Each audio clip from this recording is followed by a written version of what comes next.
C'est lorsque PayPal suspend des activités illégales à ton compte, généralement. Pour cela, PayPal ne bloque pas ton compte, on restreint juste ton compte et te demande quelques documents nécessaires, notamment. Bon, vous créez le compte PayPal depuis combien de temps? Déjà, moi, je dirais, j'ai créé les comptes PayPal depuis 2017, mais j'ai commencé à commercialiser les comptes PayPal, c'est-à-dire créer le compte PayPal pour une autre personne en 2022. Moi, j'ose croire que ce qui concerne l'argent, il faut mieux avoir les renseignements. Il faut prendre le risque avec son propre argent. Je ne dois pas me mettre là aujourd'hui si j'apprends à faire un service qui nécessite beaucoup d'argent, énormément d'argent. Je prends l'argent des gens pour blaguer avec. J'ai appris PayPal, j'ai découvert PayPal en 2016. J'ai pu créer un compte PayPal qui peut recevoir d'argent en 2017. J'ai commencé à créer les comptes PayPal pour mes proches en 2022. Plus précisément, au mois de février, c'est-à-dire on peut dire la date de 15 février parce que je me souviens, c'est après mon retour du village pour le funérail de mon papa que je me lance concrètement dans ça. Alors, Payol, est-ce que créer les comptes PayPal pour les gens, c'est une activité légale? Est-ce que vous ne courez pas le risque d'être poursuivi en justice pour créer les comptes PayPal? Je vous demanderai également, est-ce que vous courez les risques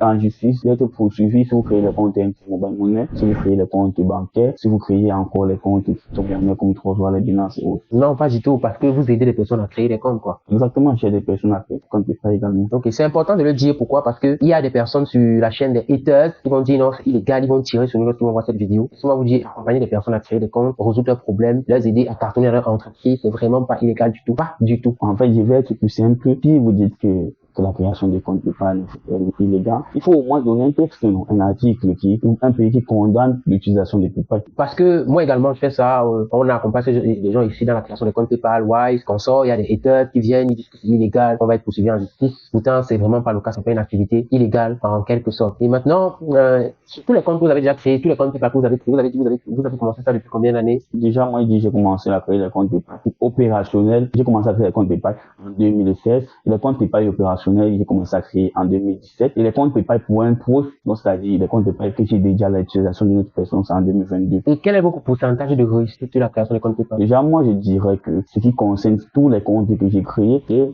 l'utilisateur a suivi leur conscience à la lettre. Je suis à plus de 95%. Ok. Et qu'est-ce qui entraîne ce blocage-là, compte PayPal? Déjà, moi, je dirais, pour qu'il y ait un blocage de compte PayPal, comme tout autre compte, il faut que vous faites une faute.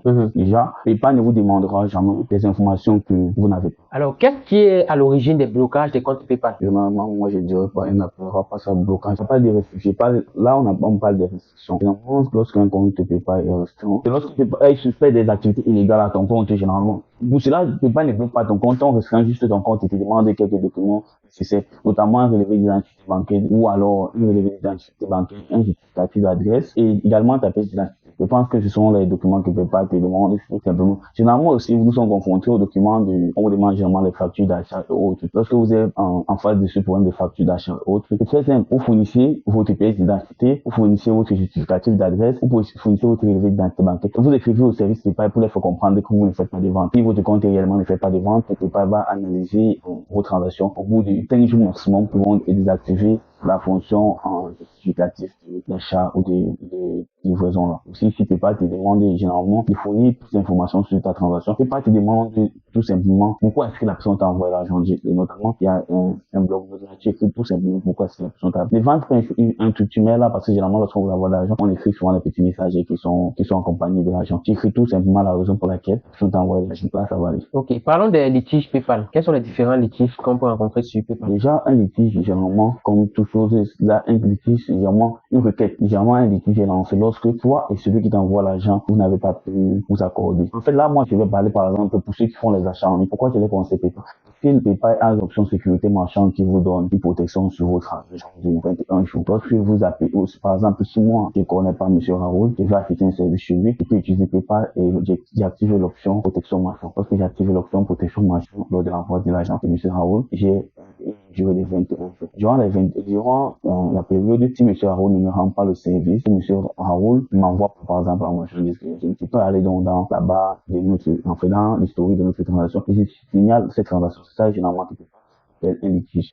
Lorsque je signale la transaction, si M. Raoult, effectivement, ne m'a pas envoyé de l'argent ou ne m'a pas rendu le service, PayPal va automatiquement récupérer mes sous chez M. Raoult et les renvoyer dans mon compte PayPal. Cette procédure prend généralement, voire 2, 3, 4, souvent même 10 jours, tout dépend de la transaction. Vous allez dire peut-être que si tu envoies l'argent et qu'on te livre réellement le colis, si par exemple tu fais une vente ou un achat, qu'on te livre, la personne veut, est mal intentionnée, il veut signaler la transaction, vous avez tout simplement dans la page du suivi de votre côté, fournir les documents nécessaires, c'est-à-dire le reçu que vous avez des choses que vous avez vendues.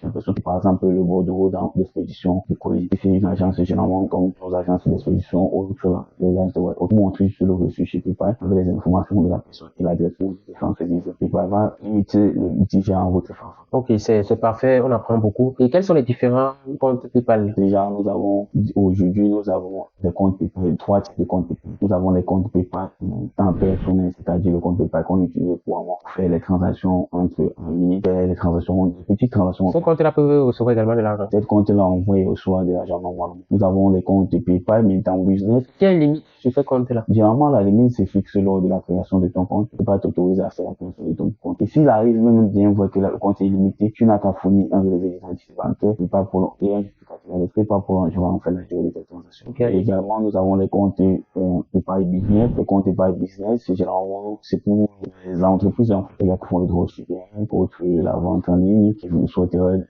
en fait, toutes les activités qui concernent le digital, en fait. Nous avons les comptes PayPal professionnels. Les comptes PayPal professionnels, là, c'est pour les entreprises physiques, notamment les garages, les boutiques, autres, en fait, tout ce qui concerne tout ce qui concerne les entreprises physiques, en bref. Et que faire lorsque son argent est bloqué? Parce qu'il y a plein de personnes qui m'écrivent, ils ont beaucoup d'argent bloqué, 2000 euros, 5000 euros, 10 000 euros, 500 euros, et savent pas comment retirer. Est-ce que lorsque ton argent se bloque, c'est possible de retirer? Déjà, lorsque tu n'as pas fourni les documents nécessaires à PayPal et que ton compte est bloqué définitivement, PayPal ne récupère pas ton argent. PayPal conserve uniquement l'argent dans ton compte pour se rassurer qu'au bout de 6 mois, il n'y a aucune réclamation, aucune personne ne se plaint. Si au bout de ces 6 mois, personne ne se plaint de toi, en fait, ou une personne se plaint injustement, ton argent est conservé et après ces 6 mois, tu as la possibilité de retirer cet argent chez un compte bancaire. En fait. Qu'importe le compte bancaire. En fait, légèrement, ça prend le compte bancaire de l'Union européenne. Voilà alors le bémol avec PayPal. Parce qu'en principe, si PayPal, c'est la question que les gens se posent, ils disent ok, moi j'ai un compte PayPal, j'ai l'argent à l'intérieur, mais je ne suis pas utiliser un compte bancaire du Cameroun pour retirer l'argent. Ça veut dire forcément qu'il y a un problème avec le Cameroun. Ça, il faut le dire. Il faut aussi interpeller peut-être nos membres du gouvernement sur la loi pour pouvoir avoir tous ces différents moyens de paiement digitaux au Cameroun. Cela va énormément faciliter la tâche pour business en ligne. Ça, c'est juste un coup que je passe aux membres du gouvernement qui nous suivent sur cette chaîne.